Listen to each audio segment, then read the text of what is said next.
There is something rich men stop telling their friends. They stop telling them the first version, the first business idea, the first content plan, the first serious ambition, the first attempt to become someone different. Because friends usually do not judge your future. They judge your past. They remember the weak version, the broke version, the inconsistent version. The version that talked before and did not finish. So when you show them the first version of your ambition, they mock it because they have no evidence yet. The mistake is thinking their mockery means you are wrong. The colder truth is this: you gave unfinished ambition to people who only respect finished proof. And if you misunderstand this, you will keep handing power to people who only know the version of you that failed. Not because they are always evil, not because they are always jealous, not because every person around you wants you weak. That is too simple. That is childish. That is how bitter men protect their ego without studying reality. The truth is colder. Most people do not judge your ambition from the future. They judge it from the evidence available today. And if today's evidence still looks like your old identity, your ambition will sound like another announcement from the same man who did not finish last time. That is the trap. A man wants to become different. He feels something waking inside him. He sees a future that does not match his current environment. He starts thinking about a business, a body transformation, a content channel, a career move, a new skill, a serious discipline, a life where he is no longer easy to ignore. But before the work has proof, he takes the most fragile version of that ambition and places it in front of people who only understand finished results. Then he acts surprised when they laugh. He tells himself their mockery means the idea is weak. But sometimes the idea is not weak. Sometimes the idea is simply still naked. It has no numbers, no customers, no visible record, no finished product, no public evidence, no transformation, no result that forces respect. So the old reputation speaks louder than the new intention. This is why some men never get destroyed by failure. They get destroyed before failure. They get destroyed by premature exposure. They do not lose because the market rejected them. They lose because the wrong room laughed before the market ever had a chance to judge. Airbnb's first version looked ridiculous. A few men renting air mattresses in apartments to strangers. Think about how that sounds before the world understands it. Not a global platform, not a serious company, not a clean business model, not a respected brand, just air mattresses. Apartments, strangers, trust problems, no traffic, debt, uncertainty. A strange idea most people could easily turn into a joke. In 2008, Brian Chesky and Joe Gebbia were struggling badly. They were out of money. They were going into debt. The company had almost no traffic. And to keep the thing alive, they sold political cereal boxes called Obama O's and Captain McCain's. That was not glamorous. That was not the version people clap for. That was survival. At the Y Combinator interview, Paul Graham's first reaction to the idea was basically disbelief. People are actually doing this. But then something changed. The cereal boxes became proof.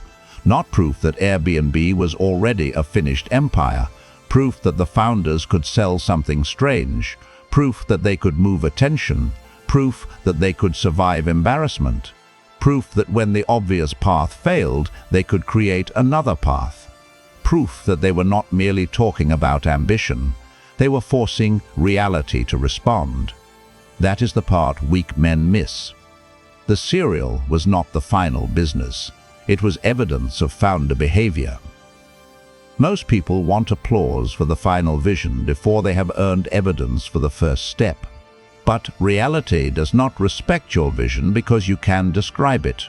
Reality begins to respect your vision when your behavior creates pressure. Arnold Schwarzenegger faced the same law in a different arena. When he tried to move from bodybuilding into acting, agents and studio people told him his accent was a problem, his body was a problem, his name was a problem, his identity was a problem. They told him to forget acting. They told him no one with that accent could become a leading man. They treated the very traits that later made him unforgettable as liabilities. Before proof, the accent sounded like a limitation. After proof, it became signature. Before proof, the body looked excessive. After proof, it became brand. Before proof, the unusual identity looked like a barrier. After proof, it became impossible to replace. The trait did not change. The frame changed. Proof changed the frame. This is why mockery is so dangerous when you do not understand it. It makes you attack the wrong thing. You think, they mocked my idea, so maybe the idea is weak. But sometimes they are not mocking the real future. They are mocking the current absence of evidence. They are mocking the rough first version, the awkward pitch, the amateur video, the small offer, the invisible body change, the clumsy first sale, the unfinished website, the early attempt that does not yet carry the weight of results. And because you are still emotionally tied to approval, you treat their reaction like a verdict. A friend's joke is not market research. A co-worker's smirk is not strategic intelligence. A family member's fear is not proof that your ambition is impossible. An old peer's mockery is not evidence that reality has rejected you. But if you are approval dependent, every reaction becomes a courtroom. Every laugh becomes a sentence. Every doubtful look becomes a reason to delay. And that is how a man loses his future while pretending he is just being realistic. Listen carefully. If you are building something serious, there are 3 places where your ambition can die before it ever becomes visible. It dies when you tell the wrong people too early. It dies when you explain too much to people who are not qualified to judge. And it dies when you mistake early mockery for truth. That is why this matters. If you do not understand this mechanism, you lose more than confidence. You lose time. You lose focus. You lose emotional control. You lose status in your own eyes. You lose momentum. And you lose the most important thing a man can build before success arrives: proof. Most men do not quit because the dream is impossible. They quit because the first version gets laughed at before it becomes strong enough to defend itself. A friend makes one joke. A brother minimizes the idea. A co-worker smirks. Someone reminds you of what you used to be. And suddenly you are no longer building. You are explaining. You are defending. You are trying to make them understand a future that has not earned visible weight yet. That is the trap. Because every minute spent trying to make an unqualified person believe is a minute not spent making reality harder to deny. If this already exposes something in you, pay attention. Do not just listen like this is another video. Watch your own behavior while you listen. And if this is speaking directly to the part of you that is tired of explaining yourself, like the video, subscribe to this channel and comment the word proof below. Not as a performance, as a signal that you understand the difference between being believed and becoming undeniable. Now, Machiavelli understood something most modern men avoid because it sounds too harsh. People judge what they can see, not what you secretly feel, not what you privately intend, not the greatness you imagine when you are alone. They judge visible evidence, your past behavior, your current status, your reputation, your consistency, your reputation, your consistency, your results, your social rank, your visible discipline, your old identity. That may feel unfair, but it is useful. Because once you accept that people judge signals, you stop begging them to read your soul.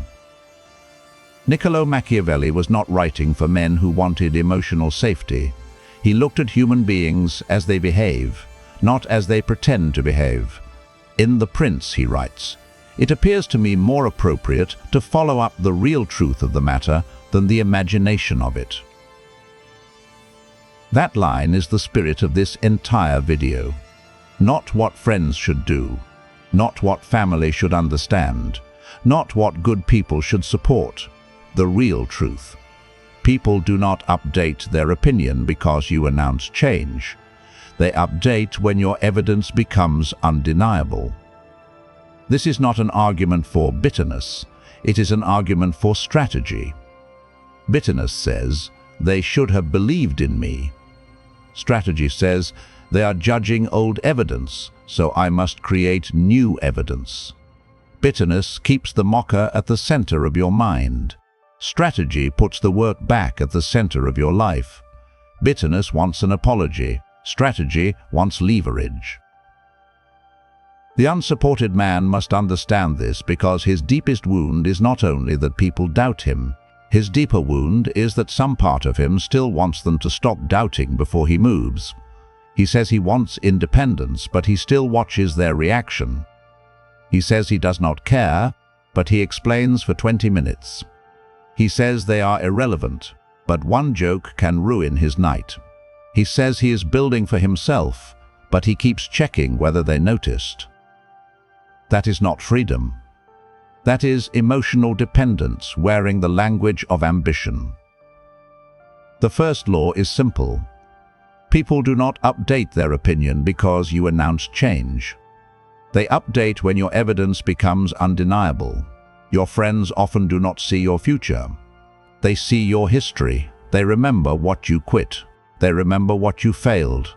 They remember what you said before. They remember how inconsistent you were. They remember how ordinary you looked yesterday.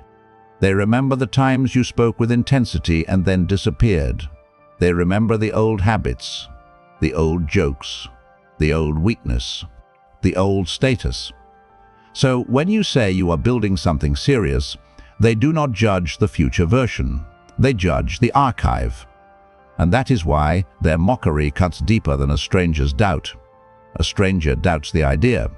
A friend doubts the identity. A stranger says, that might not work. A friend says, directly or indirectly, you are not the man who can make that work.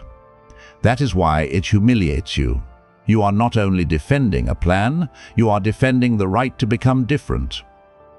But here is the cold part. Their doubt is not always irrational. If you have talked before and not finished, they remember. If you announced goals before and returned to old habits, they remember. If you promised discipline before and broke your own word, they remember. If you acted weak around them for years, they remember. This does not make them your masters. It means your old evidence still has political power. In every social circle, reputation is a record. And if your record is weak, your announcement will be treated weakly. This is where most men choose the wrong battle. They try to defeat their past with explanation. They say, you do not understand. I am different now. But are you different in a way reality can measure? They say, I have changed. But where is the record? They say, I am serious this time. But what has been finished? They say, you will see. Maybe. But only if they actually see something. Until then, your words are trying to do the job of proof. And words are weak when the record is against you. This does not mean you are trapped by your past. It means you cannot defeat your past through talking. You defeat it by creating a new record.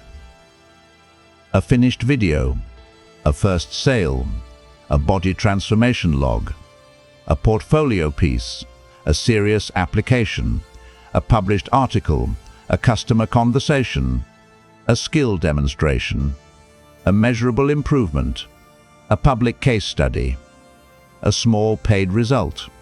These things matter because they move you from private identity to visible evidence. That is the real transformation. Old identity says, my friends should believe in me. Strategic identity says, my friends are judging old evidence. I must create new evidence. One sentence creates resentment. The other creates power. You cannot build a serious life while demanding that people ignore the evidence you gave them for years. That is not strength. That is entitlement.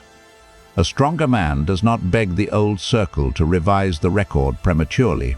He writes a new record, quietly, repeatedly, until the old interpretation becomes too expensive to maintain. This is the point where ambition becomes adult. Not when you feel inspired, not when you announce the plan, not when you imagine the result. Ambition becomes adult when you stop demanding emotional credit for work that has not created proof. That is why the first version is so dangerous to reveal. The first version is easy to attack because it is still unarmed. The first offer looks rough. The first video looks amateur. The first business idea sounds uncertain. The first body transformation looks invisible. The first sales attempt feels awkward. The first brand looks small. The first website looks unfinished. The first pitch sounds nervous. The first public attempt carries the smell of beginner status. This is why early ambition gets mocked. Not always because the future is impossible. Often because the present evidence is weak. And if you are emotionally dependent on early approval, you will let mockery kill the seed before reality ever tests it. The loop is predictable. A man gets a new ambition. He tells his friends. They mock. He explains. They doubt more. He defends. They joke again. He feels smaller. The action slows. The project dies quietly. Then he tells himself the idea was not serious. But the truth is colder. The idea did not die from reality. It died from premature exposure. This is where men confuse criticism with evidence. A joke is not evidence. A laugh is not evidence. A doubtful face is not evidence. A lazy opinion from someone who has never built anything is not evidence. Evidence comes from reality. Did people buy? Did the skill improve? Did the body change? Did the portfolio get stronger? Did the video publish? Did the offer convert? Did the outreach create conversations? Did the work create signal? Did the next attempt become sharper than the last? That is evidence. Everything else is noise unless it comes from someone qualified to see what you cannot see. The second law is this. Before proof exists, your ambition has no defense except your emotional reaction. And emotional reaction is weak armor. This is why the man who over-explains becomes easier to doubt. His explanations reveal that their opinion still controls his state. He thinks he is proving strength, but he is showing dependence. He thinks he is defending the mission, but he is revealing that the mission still needs applause to survive. He thinks he is clarifying, but he is asking for permission in a disguised form.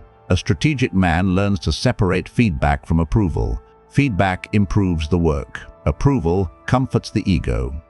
Feedback comes from people who can identify what is weak and help make it stronger.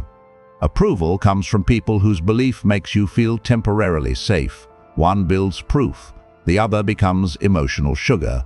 And many men are addicted to emotional sugar while pretending they want truth. They do not really want market feedback. They want friends to clap for the first draft. They do not really want critique. They want reassurance that their identity is real before their results confirm it. They do not really want strategy. They want someone else to remove the shame of beginning. But beginner shame cannot be removed by applause. It is removed by repetition. It is removed by output. It is removed by finishing small things until your self-image is no longer a fantasy. That is why the first version must be protected, not worshipped. Protected. There is a difference. Protecting the first version does not mean treating it like sacred genius. It means refusing to expose it to people who cannot help it survive. You protect it so reality can test it properly. You protect it so qualified criticism can shape it. You protect it so mockery does not become an emotional tax you pay every day. You protect it so you do not confuse social embarrassment with actual failure. The first version does not need applause. It needs protection, testing, correction, and proof.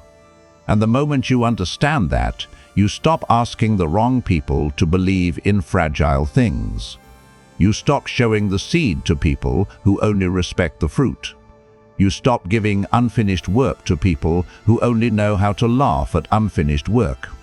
You stop letting your old reputation serve as judge over your future discipline. This is where the first real identity shift happens. The weak man thinks, if they mock it, maybe I am wrong. The strategic man thinks, if they mock it before proof exists, I must protect it and test it properly. The weak man wants everyone to understand. The strategic man wants the work to survive. The weak man argues with doubt. The strategic man converts doubt into a list of proof actions. That is how power begins. Not by becoming loud, not by becoming cold for performance, not by pretending you do not care. Power begins when your movement no longer requires their belief. And this is why Airbnb matters. Because the first version looked foolish, the proof looked small, the situation looked unstable. But small proof changed how serious people judged the founders. The strange cereal boxes did not prove the entire future. They proved motion. And in the early stage, motion is often the only thing that keeps a fragile ambition alive. Airbnb was not asking the world to respect the finished empire before the empire existed. The founders were trying to survive long enough to create the next piece of evidence. That is the correct relationship with the first version. The first version is not there to impress everyone. The first version is there to teach you what reality responds to. When Chesky and Gebbia sold those cereal boxes, the cereal did not become the destiny. It became a signal. They could create attention. They could sell under pressure. They could improvise. They could stay alive while the main idea still looked ridiculous. This is why serious builders do not ask, how do I make everyone believe? They ask, what proof would move this to the next stage? That question changes everything. If you are building a content channel, the first question is not, do my friends think I am talented? The question is, did I publish? Did the hook hold? Did the title create curiosity? Did viewers stay? Did the comments reveal a wound I can address better next time? If you are building a business, the first question is not, do people around me respect the idea? The question is, did anyone pay? Did anyone reply? Did anyone ask for more information? Did the offer solve a painful enough problem? Did the market give me a signal? If you are building your body, the question is not, did people notice after 1 week? The question is, did the weight move? Did the measurements change? Did the routine hold? Did the mirror begin to reflect discipline instead of fantasy? If you are building a career, the question is not, does my family understand this path? The question is, did I build a portfolio? Did I apply seriously? Did I improve the skill? Did I create a record that strangers can judge without needing to love me? This is the adult version of ambition, not announcement. Evidence, not emotional support. Measurement, not applause. Motion. In The Art of War, Machiavelli writes, to know how to recognize an opportunity in war and take it benefits you more than anything else. The original context is war, so do not distort it. This does not mean treating your friends like enemies. It means something more useful. Opportunity often appears before dignity appears. Opportunity often appears while the situation still looks embarrassing. Opportunity often appears when the first version looks strange, weak, or incomplete. Airbnb's cereal stunt was not dignity, it was survival. And survival often looks undignified before it becomes history. This is why the man who needs to look impressive too early loses. He refuses the awkward first version. He refuses the uncomfortable sales attempt. He refuses the beginner stage. He refuses to be seen learning. He refuses to publish until the video is perfect. He refuses to sell until the offer feels polished. He refuses to train until the body already looks transformed. He refuses to start because the first evidence might be small. But small proof is still proof. A small result is not the final kingdom. It is the first stone in the wall. And a man without proof should not be ashamed of small evidence. He should be ashamed of endless explanation. Arnold Schwarzenegger teaches the same law at the level of identity. Before proof, people saw the accent. After proof, they heard the signature. Before proof, people saw the body as too much. After proof, they saw a screen presence no one else could copy. Before proof, people saw the name as difficult.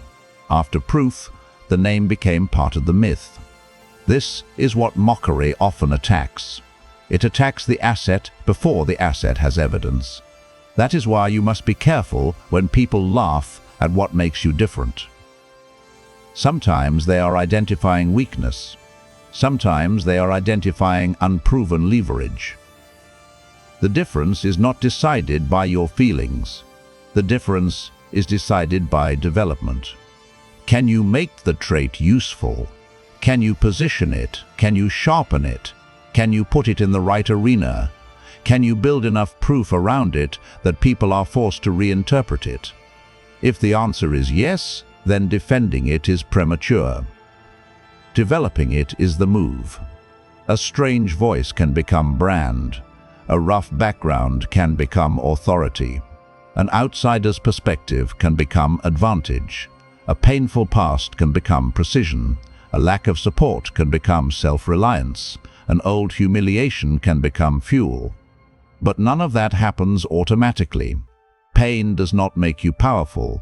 Mockery does not make you special. Being misunderstood does not prove you are exceptional. This is where many men become delusional.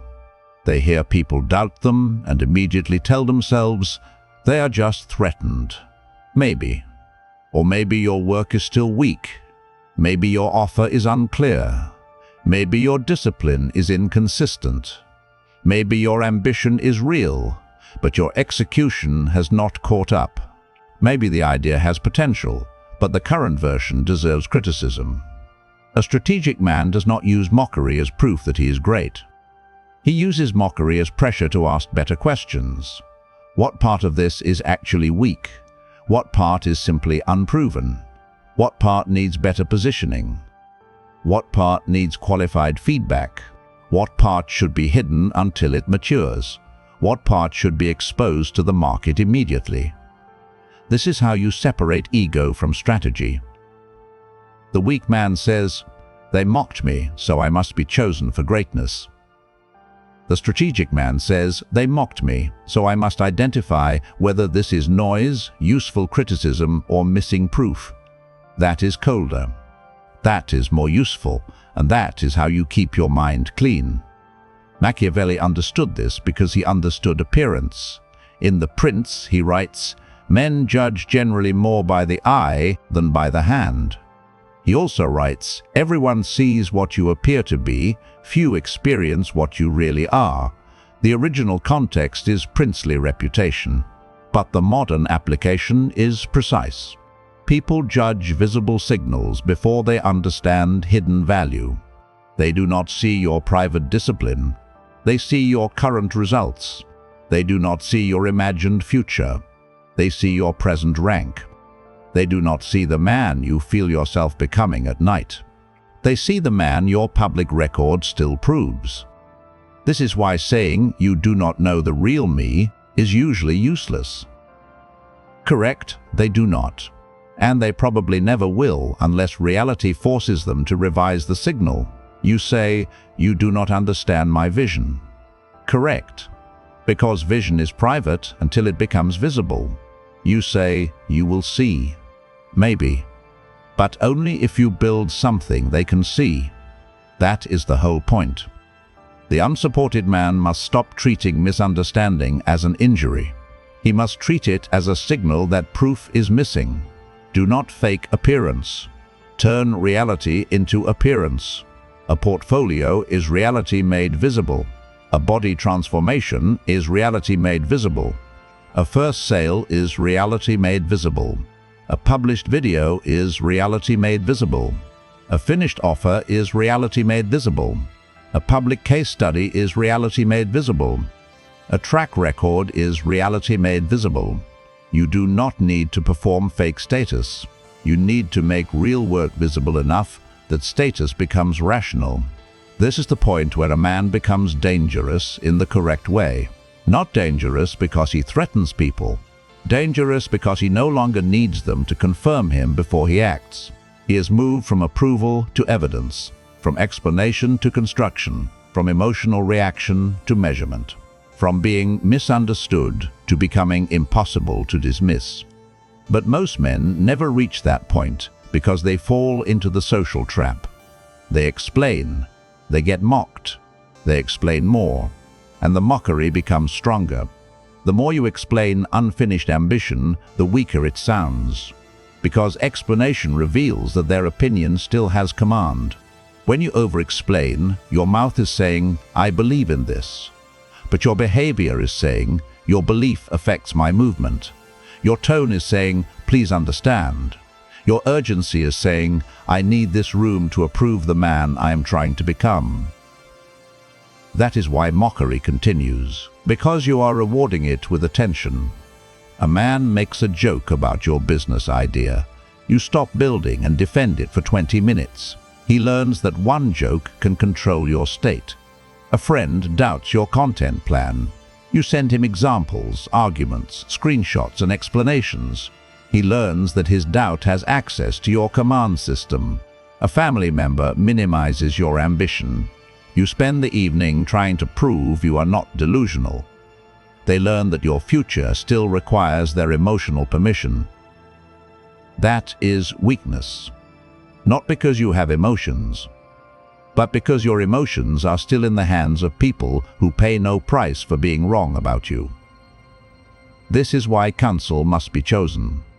Machiavelli warned that a ruler should take counsel, but only when he chooses, not whenever others choose to give it. The political context is different, but the principle is useful.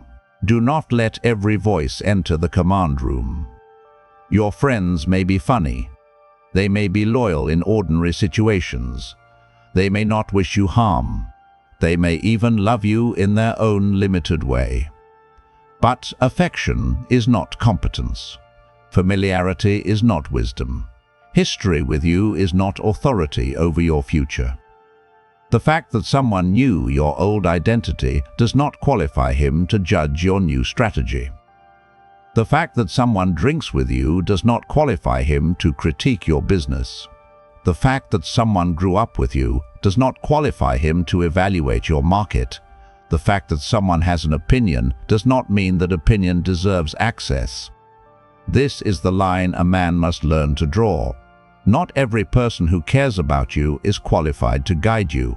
Not every person who doubts you is wrong.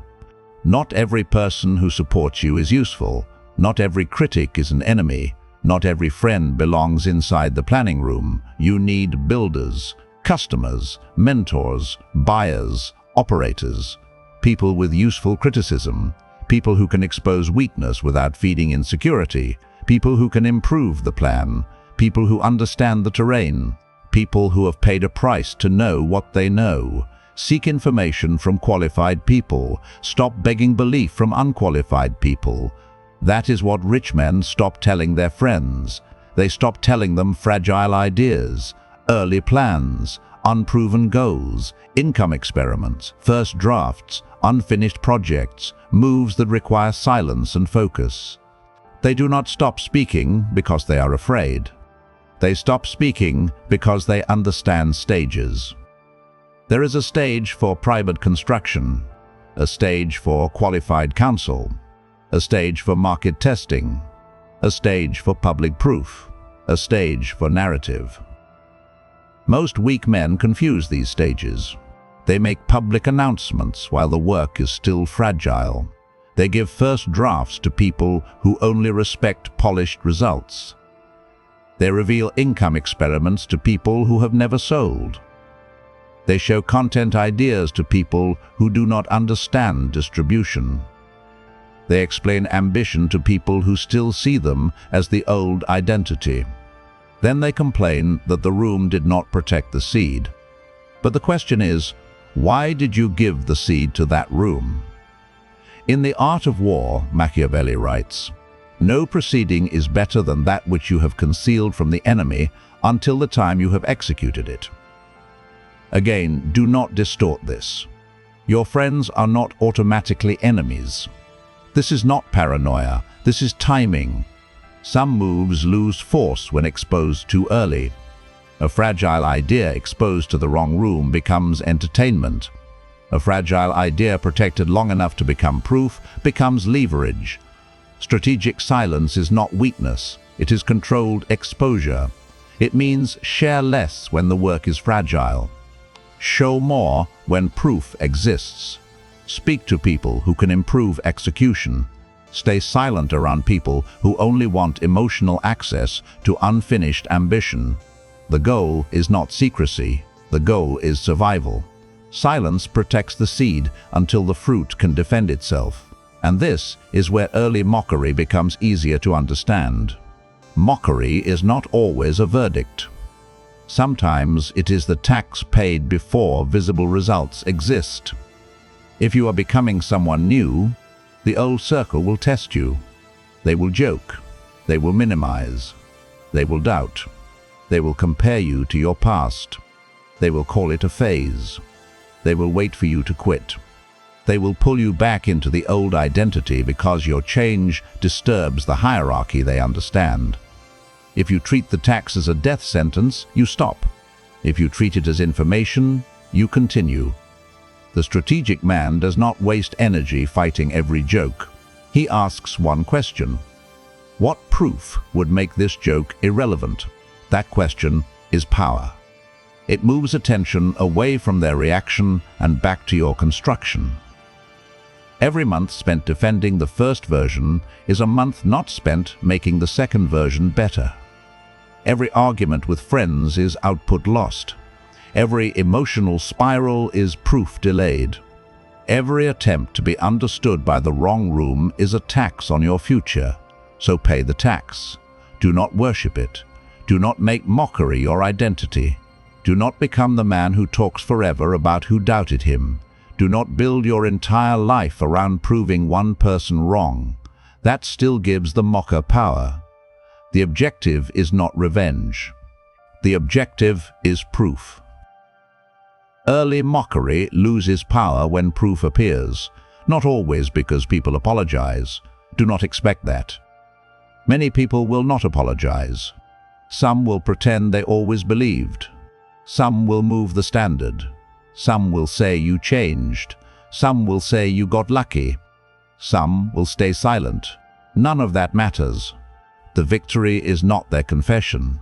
The victory is that their reaction no longer controls your movement. That is autonomy. And now you need a tool. Not motivation, not another emotional high. A diagnostic. Ask yourself the first question. Whose reaction still makes me feel small? Choose one person or one group. Friends, family, co-workers, old classmates, former peers, an online audience. The answer is not always the loudest critic. It is the person whose opinion changes your behavior. That person has access to your command system. Second question. What ambition do I keep defending instead of proving? A business idea, a content plan, a career move, a fitness goal, an income project, a skill-building path, a new identity, public work. The thing you keep explaining is often the thing you are delaying. Third question. Where am I still giving people the first version? Not because feedback is needed, but because I secretly want permission. This is where you must be honest. Some men say they are sharing for accountability, but they are really sharing for emotional reward. Some men say they want feedback, but they only choose people who make them feel safe. Some men say they are being transparent, but they are leaking fragile energy into rooms that cannot protect it. Use this rule. Do not show fragile ambition to people who only respect finished proof. Share early work with people who can improve it. Hide early work from people who only use it to keep you attached to the old identity. Fourth question. What proof action can I complete within 7 days? Not a fantasy, not a life transformation. One action. Publish one video. Build one portfolio piece. Send 25 outreach messages. Finish one offer page. Apply to 15 serious roles. Record one skill demonstration. Earn one small paid result. Have 5 customer conversations. Document one transformation. The action must be visible, measurable, and connected to reality. Fifth question. Did I produce proof? Not, did they believe me? Not, did they approve? Not, did they understand? Did I produce proof? What did I build? What did I finish? What did reality reveal? What is the next move? This audit works because it transfers authority from friends to evidence, from mockery to measurement, from explanation to construction, from emotional reaction to strategic movement.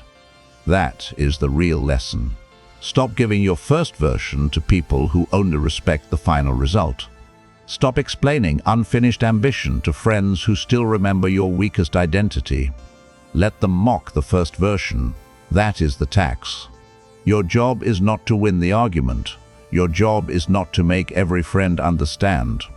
Your job is not to beg the old circle to approve the new man before the new man has proof. Your job is to build proof so strong the argument becomes irrelevant. Machiavelli's realism is dangerous when misunderstood. A shallow man hears Machiavelli and thinks, hide everything, trust no one, manipulate everyone, become cold for performance. That is not strategy. That is insecurity wearing a mask. The deeper lesson is structural. Who has power over your action? What do people actually judge? Where is your reputation still weak? Where is your evidence still missing? Where are you exposing fragile work too early? Where are you seeking love where you need proof? This is not about becoming numb. Numbness is not power. This is not about hating your friends. Hatred is still attachment. This is not about pretending you need no one. That is childish fantasy. This is about choosing access, choosing counsel, choosing timing, choosing evidence, choosing the room where fragile work belongs. A man who needs to be loved before he acts is controlled by reaction. A man who builds proof needs less permission. A man who needs everyone to understand remains trapped inside explanation. A man who turns work into visible evidence becomes harder to dismiss. That is the shift. Old belief. They should believe in the man I am becoming. Strategic belief. I must create visible signals that make the new man undeniable. Old belief. If they mock it, maybe I am wrong. Strategic belief. If they mock it before proof exists, I am still in the pre-proof stage. Old belief. If I explain it better, they will support me. Strategic belief. If I build proof, support becomes less necessary. Old identity. I need them to stop mocking me. Strategic identity. I need to build proof so their mockery has no power over my movement. This is where a man becomes free. Not when everyone claps. Not when everyone understands. Not when the old circle finally admits they were wrong. He becomes free when he no longer organizes his behavior around their reaction. He becomes free when the first version is protected. He becomes free when proof replaces performance. He becomes free when he stops asking to be believed and starts becoming expensive to ignore. If you are the man who knows he has been explaining more than building, stop calling that progress. You already know the truth. Your problem is not lack of belief from other people. Your problem is that part of you still wants belief before proof. If you keep handing fragile ambition to people who only respect finished results, you will keep delaying the evidence that could have changed your life. Inside Patreon, you get deeper, unfiltered breakdowns on power, reputation, discipline, social strategy, and the psychology of becoming undeniable, so you can stop living from reaction and start building from command. This is not for men who want comfort. It is for men who are ready to replace explanation with proof. The decision is yours. Now, complete the approval dependency audit below. Write the name of the person or group whose disbelief still affects you. Write the ambition you keep defending. Write the proof action you will complete within 7 days. Do not defend the first version. Do not explain the seed to people who only respect the fruit. Do not wait for the old version of you to be forgiven before the new version begins. Let them remember the weak version. Let them remember the broke version. Let them remember the inconsistent version. Let them remember the version that talked before and did not finish. Then build something they cannot fit into that memory anymore. Because the highest form of revenge is not making them feel stupid, it is making their opinion irrelevant.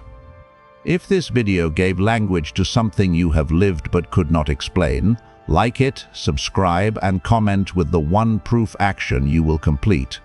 Make it specific. Make it measurable. Make it real. A man is not mocked because his future is impossible. He is mocked because his future has no proof yet. So stop begging for belief. Stop defending the first version. Stop giving emotional access to people who have no ability to improve the work. Build quietly when the work is fragile. Seek counsel from people who understand the terrain. Test the idea against reality. Turn effort into evidence. Turn evidence into reputation. Turn reputation into leverage. Turn leverage into freedom. Early mockery is the tax paid before visible results exist. Pay it, keep building, and build until they have to update their opinion.